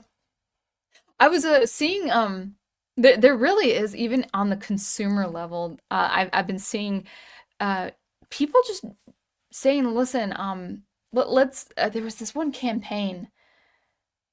I don't know who this guy is, but he's doing either a comic book or a graphic novel, but he was advertising his campaign, his work, with AI images, because in his mind the conceptual art of who these characters are was important enough to put online.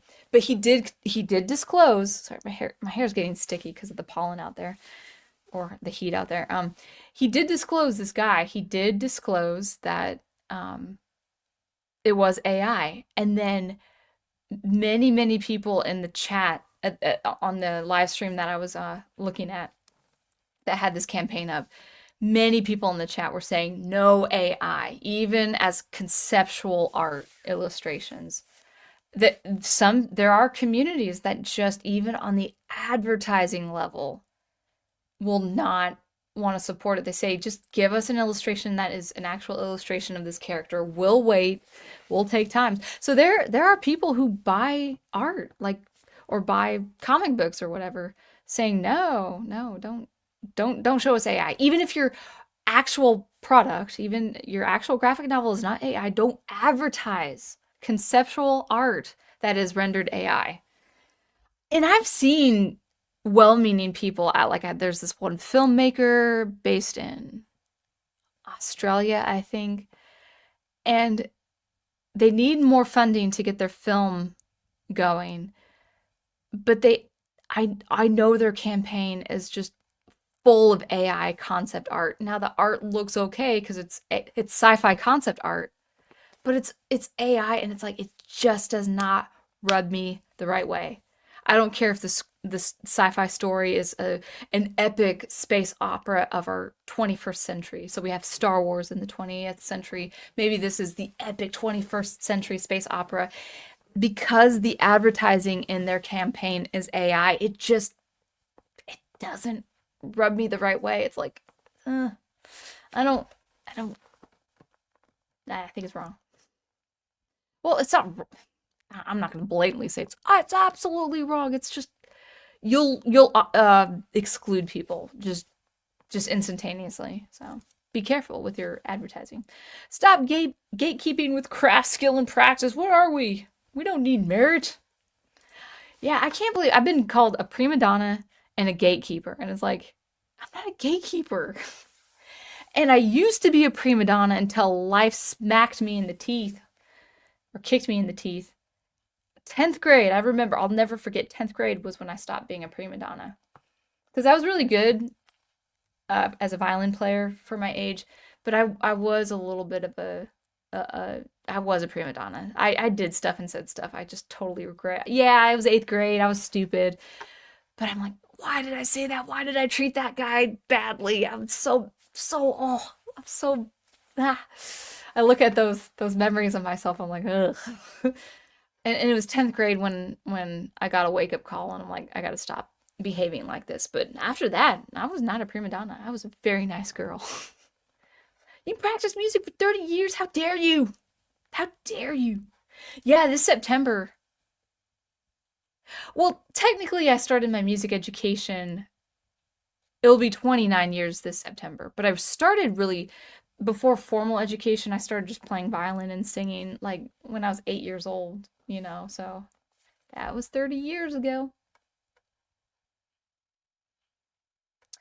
George Barrett, good to see you. Thinking from your Narnia worst villainous ever vid, unsuccessful unsuccessfully tried sitting through the films a couple times, so Lewis's books must be better. Is there something wrong with me? George Barrett, that's a really good question. I appreciate the films. I only saw the first one. I only saw The Lion, the Witch, and the Wardrobe. I never saw the subsequent movies. So I can't even tell you if they're good or not because I've never seen them. I appreciated the film for what it was, but it does not compare, at least to my reading experience, because I read and reread those books every single summer as a kid. It was my go-to reread all the time. And The Magician's Nephew has not been filmed. It's a story that's not been filmed, and it's my favorite of all seven books. If I had to go in order, I like one, two, three, six, five, seven, four. As far as like my level of enjoyment, but they're all very good books. They're all very good books. And they're very fast reads because they were written for children, but adults can love them. So if you're an adult or even a teenager, the books are so easy to read. And my imagination, yeah, it germinated from my child's imagination. But I've read the books a couple of times since being an adult. So I personally love the books. I don't have to watch the films. And I'm certainly not going to watch the Netflix thing coming up, whatever that looks like. All right. I knew this was going to be a long stream. We might be pushing 2 hours, and it's okay because art is important. And your comments are important.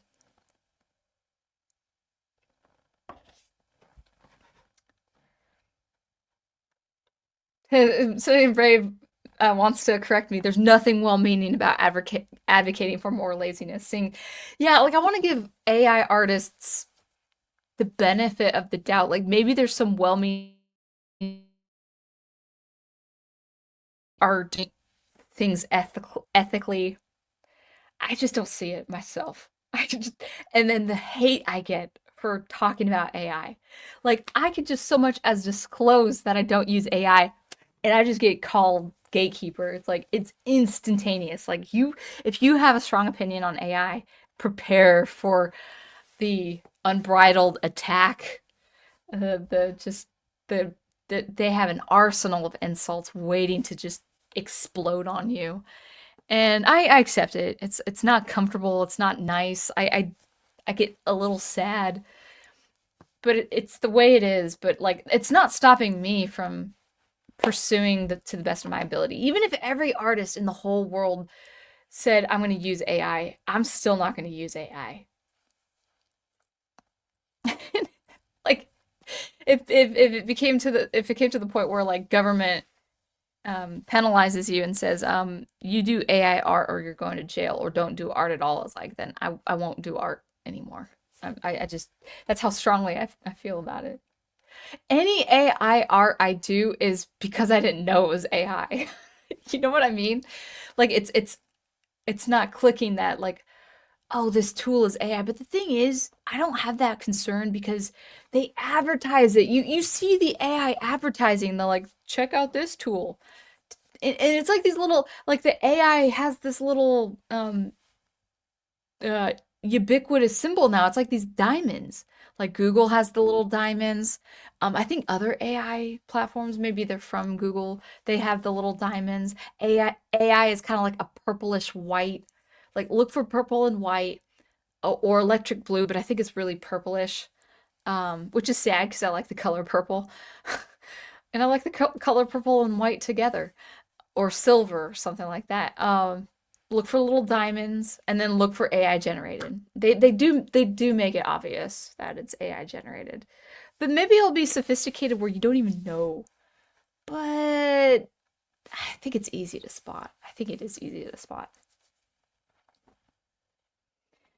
Ugh. So Amy L says, anyone with that mindset is very ignorant. The prof should have been my thesis advisor, literally works with an engineer um, to make engineering illustrations easier to understand. I think engineering and artistry go hand in hand. Um, I use the example of architecture, for instance. I've seen engineers themselves say Shakespeare at the end of the day is not important because I'm going to help people if the world should end. It's like, yes, your engineering prowess is very important and we will need you if certain things happen that way, but don't diss Shakespeare. Don't diss his plays. Don't diss the analysis of Shakespeare. It's all important. There's no one is better than the other. Megatron says EVS made a good point about AI and all these YouTubers advocating for it, and that it'll be far easier for AI to replace the YouTube commentators than the artists. Oh, I think I've seen that. Yeah, that's a good point. I do see independent creators also wanting to be comfortable with AI, and it's like, and the hallmark for me, and I don't want to. I'm gonna do my best not to make fun of him because I don't think it's the right spirit to make fun of anyone. But my last video, one of the last videos I saw of Shadiversities was a live stream where he tried to persuade Graham Nolan, of all people, that AI art is the future and that it would behoove us to pursue AI art. And Graham Nolan is like, no. He's like, I don't have time for this. Like, I saw it on his face. I'm like, if you've ever seen Comicsgate Kings, I know there aren't people who don't like EVS and whatever, to each their own opinion. What I do appreciate, sometimes, I like his art auctions, and I love when his Comicsgate Kings does live drawing.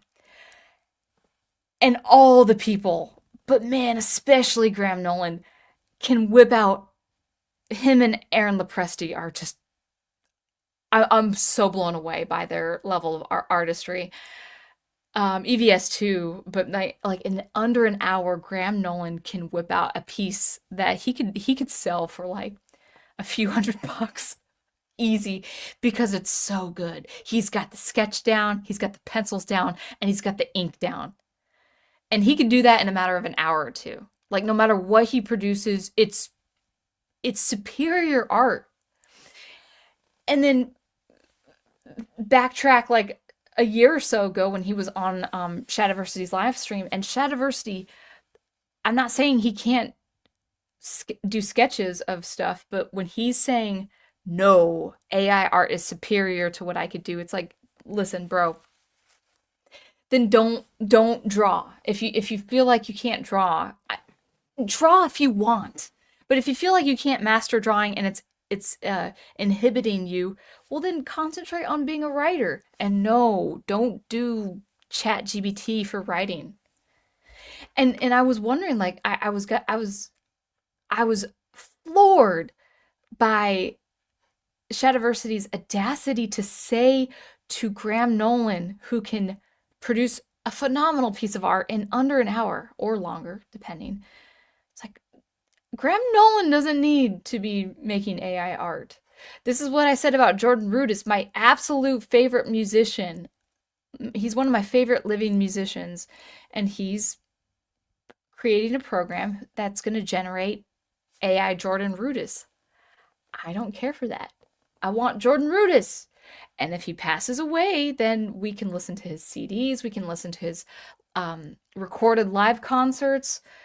We can always remember Jordan Rudess as a phenomenal keyboard player. I don't need an AI Jordan Rudess to continue the legacy. And someone like Graham Nolan, I think, understands this. He's like, I don't need AI. He doesn't need AI. He's like in his mid 60s or whatever, and he's like, nah, you can do AI. I'm not going to do AI. And I agree. I agree.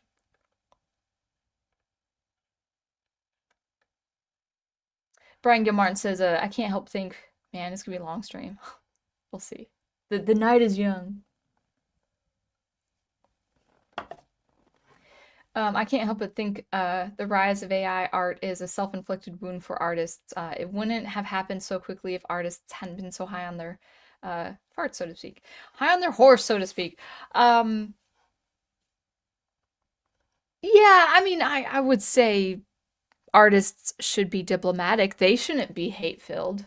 against AI. I mean, I get very passionate about things like AI, but like I don't want to be spewing vitriol on the matter. I want to approach it in a intellectually honest and diplomatic way. So I think artists should be checking their egos at the door and saying, this is why this bothers me. I've told you why it bothers me, and I hope it doesn't look like it's filled with, it might be filled with passion and anger, but, you know, in no way am I hating on other people because of that. So that's a good point. All right. My, 1 second. My hair is just feeling so sticky, so I'm just pulling it out. It's like bunching up. It's that time of the year. I also probably need to get it cut too. It's getting a little frizzy on both ends, or on all ends. Final Fantasy says, I'm just now imagining Sound Engraver and Professor Geek improvising lyrics for the Music and Mega Man games. Seriously, the Mega Man songs are awesome. I don't know if I'm a talented enough songwriter to actually rewrite lyrics or whatever, but I can see that. Yeah, I should listen to more Mega Man soundtracks. I'll eventually play the game. I have this queue of games I want to play. So there goes the water again. Dang.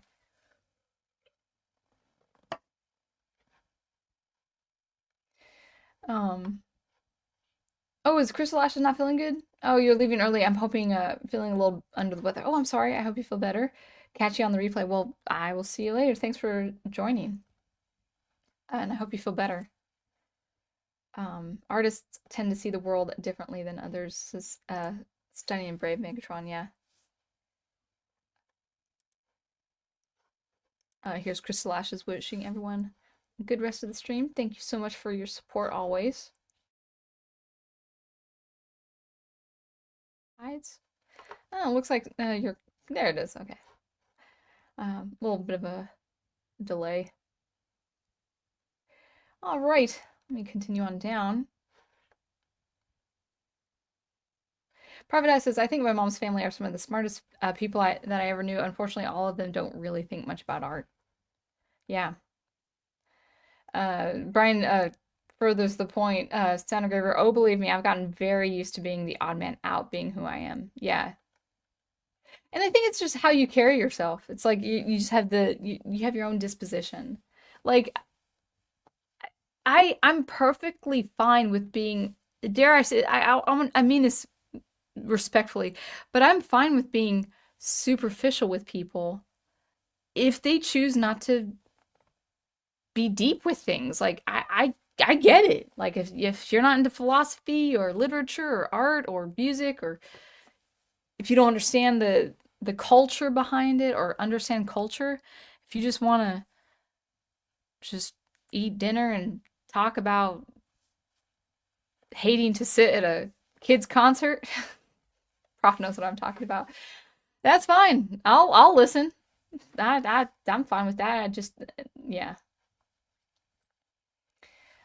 George Bennett says, your second cultural war point. Funny, just watching Sarah Connor Chronicles now had a flash of Skynet being initiated via proxy by these now so many AI advocates with such disdain for human art and skill. Yeah. You know it's not going to be the AI overlords that take over the human race. It's going to be the AI advocates, the human supporters, the zealots, the people who are zealous to serve the AI overlords. That's how it's going to play out. It's not going to be the actual AI overlords. Yeah. Oh man. Stunning and Brave on travels. Rio, Hawaii, Tokyo. Tokyo would be awesome. Alaska are on the bucket list for me. Oh, and Africa, I want to mess with the big cat. Yeah. Africa would be great to see. I've been to Alaska a couple times. One time. I think it's one time. Beautiful. Beautiful state. Very dark and cold, but when you go to the right time of year, it's great. We went to whale watch when I went to, this was like, I think I was like 17 or 16. We went to go whale watching and we ran into a storm out on the boat. And so the whales are not going to be there because it's stormy. And I'm going to the deck because it was still safe to be outside in the storm. And the waves were kind of like going up and down and stuff, and I thought I could handle it. I got so seasick. And it was just after I made fun of my uncle for relaying. I think my mom said one of my uncles got seasick. I'm like, ha ha ha ha, that's so silly. And then when we went, it was 2 hours of nice weather, and then like an hour of being away from the coast in the storm, and it just kept going like this. And I had to use the bathroom because I was feeling so sick, and the bathroom was underwater in the boat, and I was like, oh, this is terrible. And so I got seasick. We meant to go see whales, and I got seasick. But we saw wonderful cliffs of pelicans and puffins, and puffins are great. No puffin. No puffin on the boat. That was the sign. It was a puffin puff in a cigarette. So Alaska is really pretty. Ace Mowick says, I wonder if all the bad art that comes about nowadays is because it's been enabled due to people who have the skill. Let me read this again. Let's see if I can. I wonder if all the bad art that comes about nowadays is because it's been enabled due to people who have the skill to make great art, had their spirits beaten into exhaustion thanks to the working world. Hey, that could be a huge factor. There are artists, especially at the turn of the century into World War I, who were capable artists.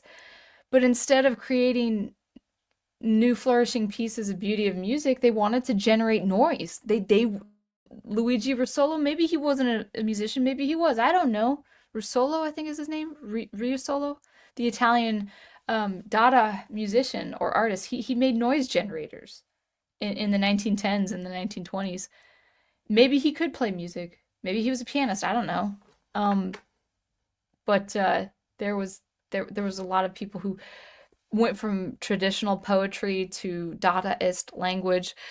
I will say there are some Dada pieces I actually do like, and I've seen performed really well.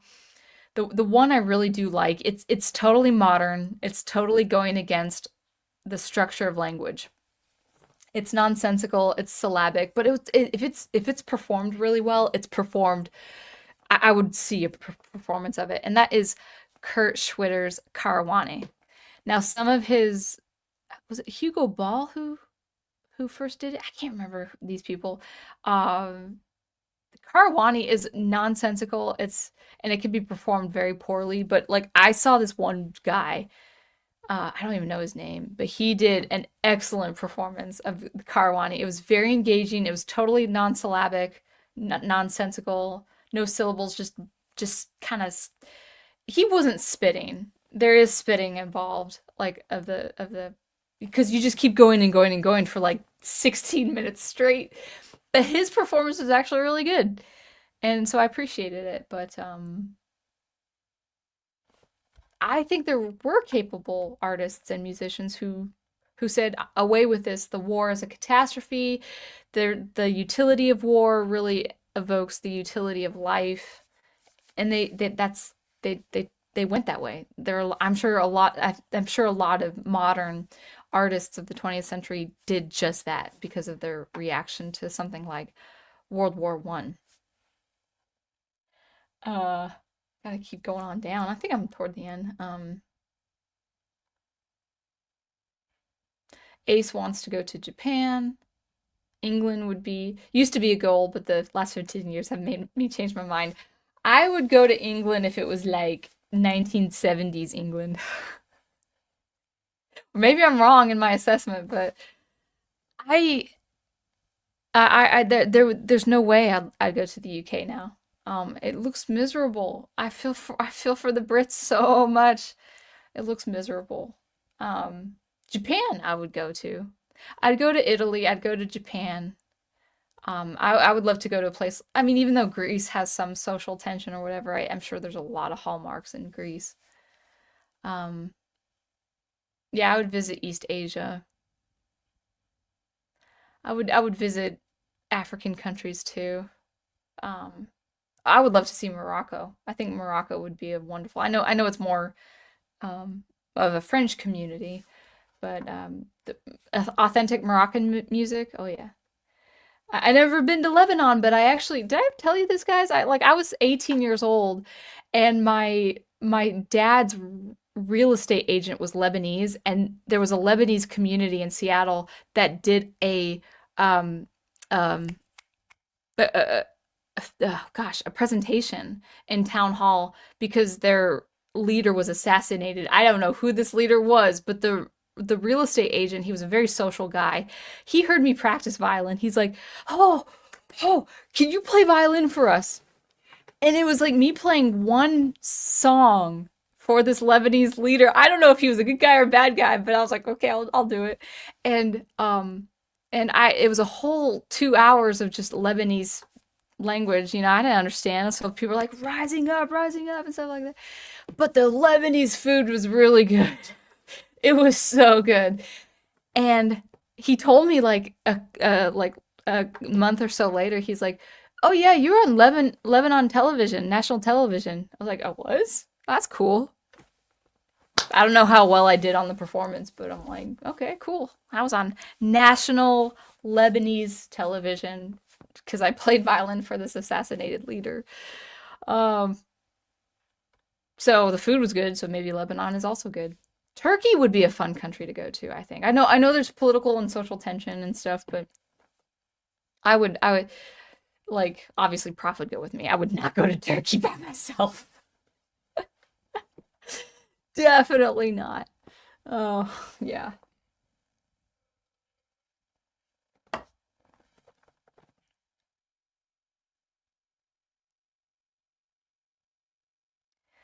I need to continue. I'm feeling winded now. I feel very tired.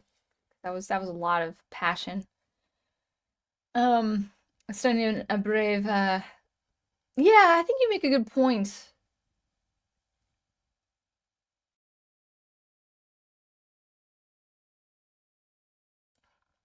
Art is not for everybody. I think there it goes.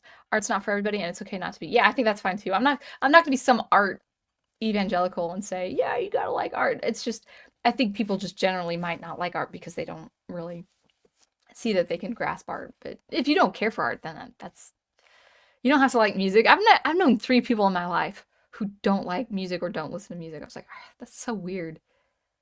But it exists, It does exist.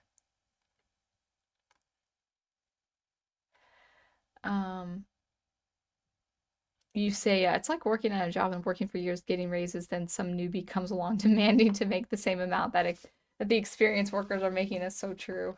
So true. But what's worse? Here's an add-on. They claim it's their work when it's not their work. Like, no, that's my project. It's like, that's not your project. That's Sue's project, who's been here for 10 years more than you. That to me is like what AI is. Um, they want to save Princess Peach without having to jump through all the obstacles to rescue her. That's a good way of putting it. Yeah, I should be taking off too soon. Good night, everyone. Peace out, human, says Ace as well. Um, Amy also raises a good point. I think the nonsensical academic art is actually very important. They don't need to have meaning. I see them as academic research that can be used in the future. Let me say this one point. I think you're right about that. I will say this just from my own experience in the liberal arts. They believe this nonsensical art and this nonsensical music and this anti-art, anti-sound experience with music. I'll stick to music because that's what I grew up with. They believe that's the future of music. This was 15 years ago, so the sentiment may have changed in the academic space. I doubt it though. They believed that the future of music was the anti-music, the anti-sound, the uncomfortable, the nonsensical. They believed the symphony was dying. Now, the symphony is in a precarious place. It always needs funding. It always needs support to keep going. But the thing, something like a Mozart symphony or Beethoven symphony, that's never going to go away. That's always going to be culturally intact.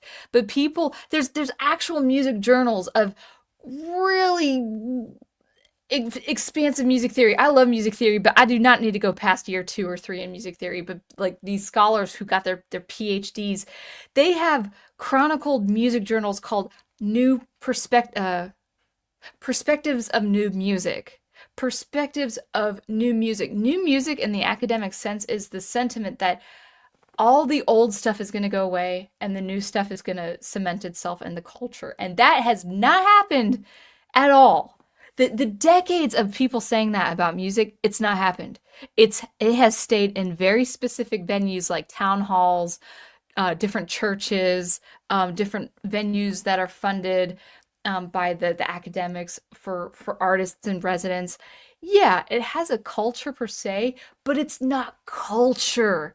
And they believe that like these people with the nonsensical art. Yes, the nonsensical art does have its place in history, but the idea is that many of the academics that I've read and I've spoken to and I've been that have given me instruction personally, they believe it's the dominant force that's going to upend traditional music and it's going to be the next symphony. And it's not. It never will be. And I'm not mad saying that. I'm just saying people are so sure that the new music is going to take root, and it doesn't. It never will. So while the new music has its very important place in 20th century music history, it's a myth now. Like people need to forgo their sentiments on it, saying this is the new music and this is where it's going to stay and this is culture now. This is the future of music. This is what everyone's going to listen to. They're not going to listen to the Wagner opera anymore. They're gonna listen to this kind of music. It's like you'll have a few people listening to that music, but it's not going to take hold. It's culturally not going to take hold. It never will take hold. And academics do not see that. They don't see it that way. They think, yeah, it's gonna stay. It's gonna stay, and it's gonna be timeless. And it's like, no, you don't like things that are timeless, so your stuff is not gonna be timeless anyway. So that's a good place to end. Just real quick before I go, I've been trying to, for people who are members, it's just, $2 a month. I'm going to try to get new members with a few things. Members now have badges, and I'm going to generate highlights, like a playlist of highlights that are for members only, or maybe my videos will be members first. But I can't really do much in the way of like, oh, shout out to members here, because it always changed and it was just too busy. It was too much to put names of members at the end of my videos. That was a perk for a while, and it was just too much of a hassle. So instead, members, if you want to support this channel for $1.99 a month, you get badges, you get mentions, you get comments posted. I hope I've been good about that, like you, Stunning and Brave Megatron. Yeah, you get your comments posted up, you get special mentions, honorable mentions, and you also get your own playlist of highlights of things that I think are really important that people may have seen on the live stream but are cut out from the live stream. And that will progress somehow, some way, but in any case, I think we'll leave it at that. I had such a fun time talking about art. I'll never stop. And I'll see you next week. We'll stream as normal next week. There are no upcoming holidays or anything. So I hope you guys George Barrett wanted to say something. Let's see. Couldn't